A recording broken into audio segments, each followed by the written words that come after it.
back home at last. Hey, I see the Otways, hooray! My heart beats fast.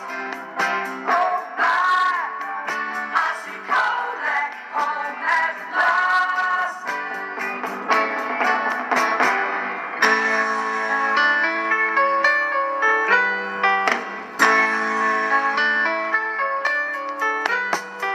I stroll down Murray Street at noon, round the lake, and then soon I'll be home.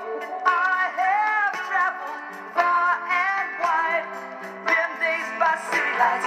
I miss you. Hey, I see the Otways, hooray! My heart beats fast. Oh my, I see Colac home at last.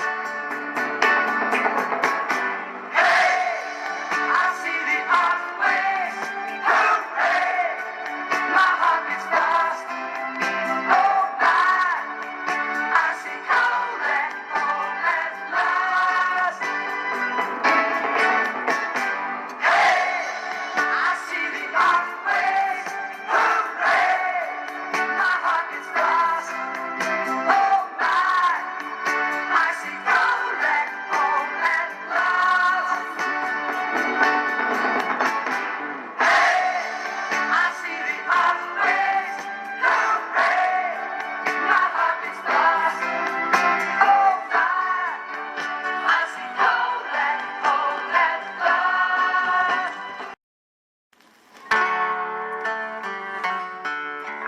One way to wipe out colonies of platypus is to extract water out of the ground faster than nature can replace it, and this is called groundwater mining, and this practice should be avoided at all costs. Once you start to mine groundwater, rivers such as the mighty Barwon River stop flowing, and platypus habitat goes into decline. Creeks like Dewings and Boundary Creek no longer can support platypus or any other life forms.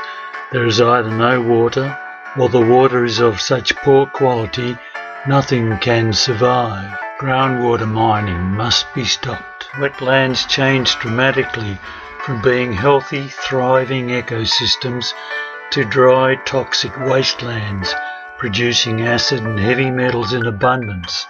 Platypus die. As these wetlands dry out, they produce toxic acid-laden water down to a battery acid level of 1.91 pH. This is over 100,000 times more acidic than drinking water. This simple demonstration shows just how acidic this water is. After the t-shirt has been dipped in the wetlands water, an indicator liquid is poured over the water being tested. If the shirt turns red, this indicates extreme acidity. If it goes blue, this indicates extreme alkalinity. For animals living in the Otway Ranges streams, pH levels below 4 are deadly. Even if the platypus survive, the acid and heavy metals wipe out their food source. They starve and they die.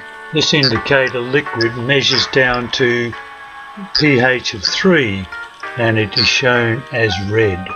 The indicator liquid in these 5 snaps shows the water in the Big Swamp wetlands to be extremely acidic.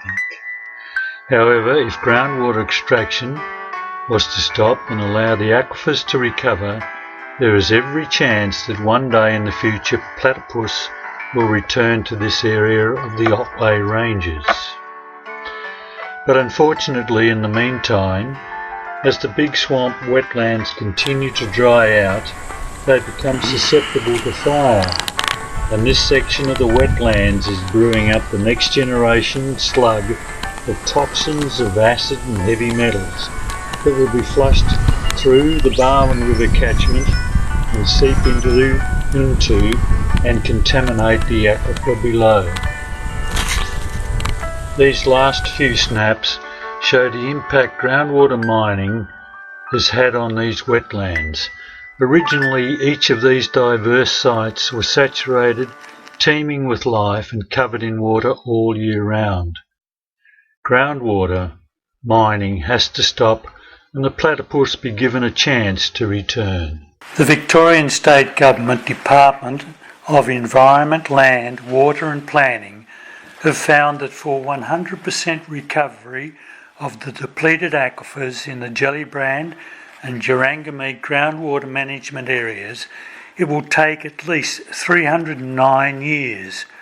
We must give these aquifers this chance, and maybe the East Barwon River will flow again, and maybe Loves Creek won't dry up.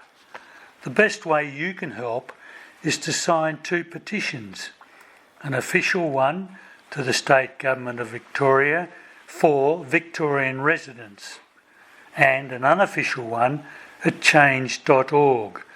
This one can also be signed by you and anyone else who is not a Victorian resident, but a person who has come to love the Otway Ranges.